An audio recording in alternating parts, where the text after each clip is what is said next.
My name is Awilda, and today we are going to be DIYing some upper cabinets for our Barbie dollhouse using Dollar Tree items. The first thing I'm doing here is just unscrewing these from these boxes so that I can use the lower part of the box and saving the lids for another project in the future. I'm going to try my best to list whatever it is that I'm using in this project in the description box below. So if you're curious to know what I use, just check there. Once I remove the lids for these boxes here, I'm just going to line them up, and then I'm going to take some tacky glue, which is this product right here, and adhere it to the center here, and then pinch it together. And then I'm going to take one of these little clips and just pin it together to hold it in place while it glues.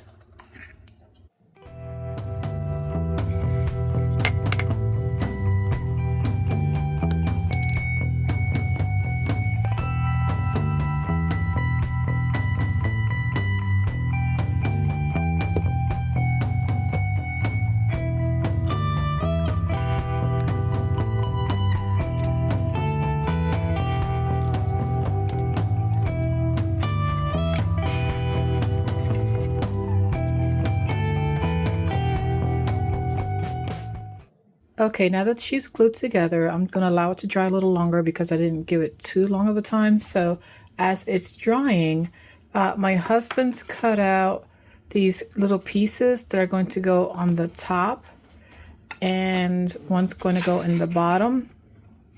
And this is going to be support so that when I add my doors, which are also from the same piece, we're going to kind of put them here.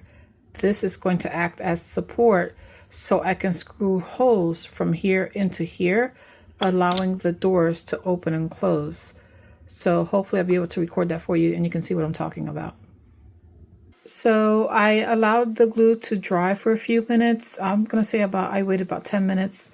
I don't know how long this tacky glue is supposed to be sitting for. I usually just give it 10 minutes and then move on to the next part of the project because I'm a little bit impatient. I get excited when I work on my projects and I want to just move on to the next part. But so far here, I have these glued down, and I have these little clips that I've had these for years, but they're from, I believe they're from Michael's.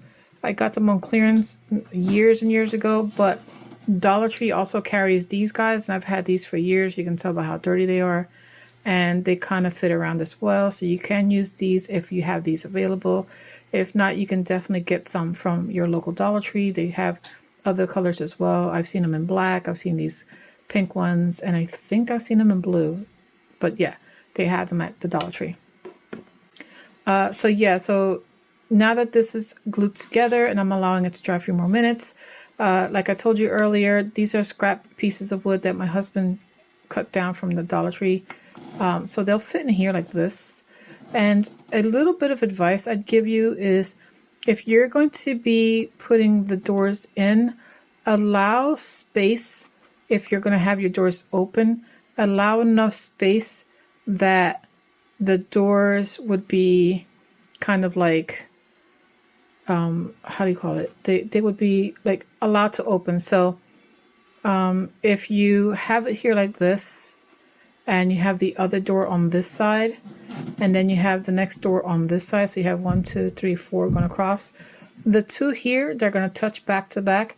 Allow enough gap in between so that when you're opening the door, so let's say it's here and it's going to swing out this way, you allow enough space to have this door open, and the door next to it won't stop it from opening. Now, just a reminder that this is a process that I'm learning as I go, and I am getting the help of my husband to try to figure some of this stuff out. And so like I said earlier in the video, there's a small gap here to allow these two doors to open opposite of each other, so it doesn't stop the other door from opening. And so now we have it fitted in here, and we're going to drill some small holes here in the corners of each cabinet on the top and the bottom of the frame with this small little drill bit. That's the smallest drill bit we have so far. And I don't know if you can see that. It's very small. It's 1/16. It's 1/16 from what my husband says. And so we're going to drill it in there. And I have some gauge wire here. This one is it's a little smaller than what I wanted to do. This is 24 gauge wire. And what we're going to do is we're going to make it a little bit more reinforced by taking the end here and we're doubling it over. We're going to crimp it down so that that piece there will be two pieces in one. And then we're going to take it and squeeze it into the hole we're going to pilot right here. And it's going to be what supports the doors. And then I'm going to add a little dab of glue to secure it in place so it doesn't fall out. And then I'll paint over the whole thing.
So this is what the tops and bottoms of the cabinet looks like. See the metal pieces kind of like in the ends there to keep the doors from sliding.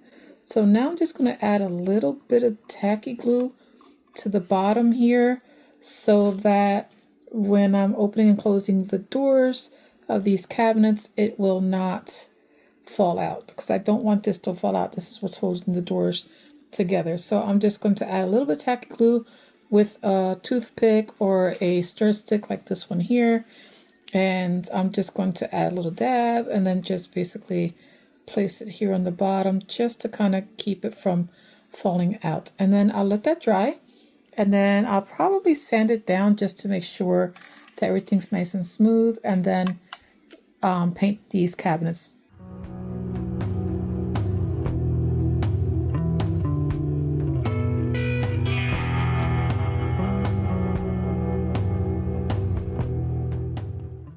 And now I'm just going to let this dry.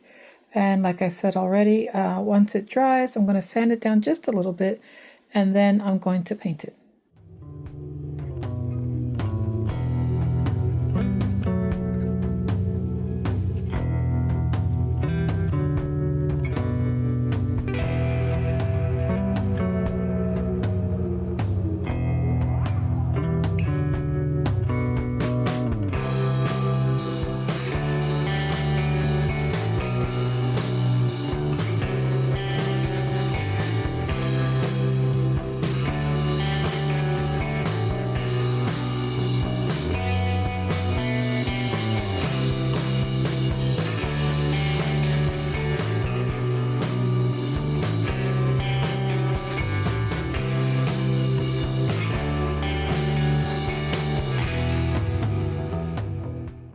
So this is the finished results of it being painted. I am going to paint the inside of this here and kind of clean up some of the edges, because you can still see some of the clear on the bottom here. So I am going to be doing that. I didn't want to paint the top here because I thought it would rub off some of the paint, but I think it needs it, so I'm probably going to do that. I'm not sure yet. I'm still thinking about it, but for now, I think it looks great. I am going to be putting some knobs here and then mounting it onto my doll's kitchen. So this is what I have so far. So I'm back and wanted to show you the end results of what the cabinets look like. These are the uppers. These are my base cabinets, which I'm going to talk about in a second, but I wanted to talk to you really quickly about these here. What I did was I took some shopping bags and I put them on the inside and some washi tape, and I kind of taped it down to the tops and bottoms, because when you spray paint it, you don't want the overspray to hit the cabinets on the inside, because then it will stick, and I didn't want them to stick. So we sprayed them with the door closed like this, and then And then once we finish spraying them, we just open the door and let it air dry. And then we did the same thing with these. We just sprayed them and then opened the doors so they can air dry. And they also have the bags on the inside just to keep it from, you know, but they're fully dry. It's perfectly fine. And I do love the way they came out. I'm going to add some finishing touches, which is just basically going to be some knobs here. So this one here is the base cabinet for the kitchen, and it has these opening doors here. And this one kind of sticks a little bit. I don't know what happened. The only thing I can think of is when we designed this, we forgot to account for the space. So unfortunately, that means I would have to kind of open these, because these also open here. So I could open them up if I want to. And this one also opens up. And then I can open the cabinets a little more. And then these also open here. And what we did was, and I'll pull this one out to show you. As you can see, it's got a little bit of cobwebby look to it because we kind of threw it together. But it is 3D printed. My husband just 3D printed the base, the inside of the cabinet. He just made a rectangle that fits the measurements of the inside of the hole we made. And it sits there. And on the inside, what we did was I took some toothpicks that are flat, almost like drink stirrers. These here, they're flat. And then I just measured them how far back I wanted them to go. And then I just snipped off the pieces I don't need. And then I used some glue to glue them on the inside. And then I just have them hold this up so it doesn't wobble as much as if it didn't have it. Same thing with this one here. It is just, again, it is just the, let me show you this way so that you can see it just slides in and out. And it's hard to do it one-handed because I tend to pull too much to one side, but this is what it looks like. And then, of course, these cabinets here, if I open them up, I added the shelf again. This can come off if I needed to. And it is held up by these drink stirrers. And then the inside here has another one of these little shelf liners on the bottom, just to give it a little bit more of a finished look. I did not do anything to the back wall because, to be honest, I didn't even think about it till now.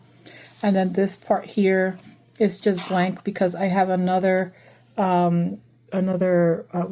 base cabinet that is in the other room, and that's going to come out this way, which is going to be, this is going to be the stove top. This is going to be countertop. This part here is going to be a the oven. And then the other cabinet base that we're creating is going to have the sink and the dishwasher. And then these are going to be the upper cabinets, which I already talked about. And then I'm also going to have some leftover, some of these are leftover shelf that I'm going to probably wrap or paint, I might stain or paint it. And then I'm going to glue it to the kitchen wall as upper shelves or floating shelves.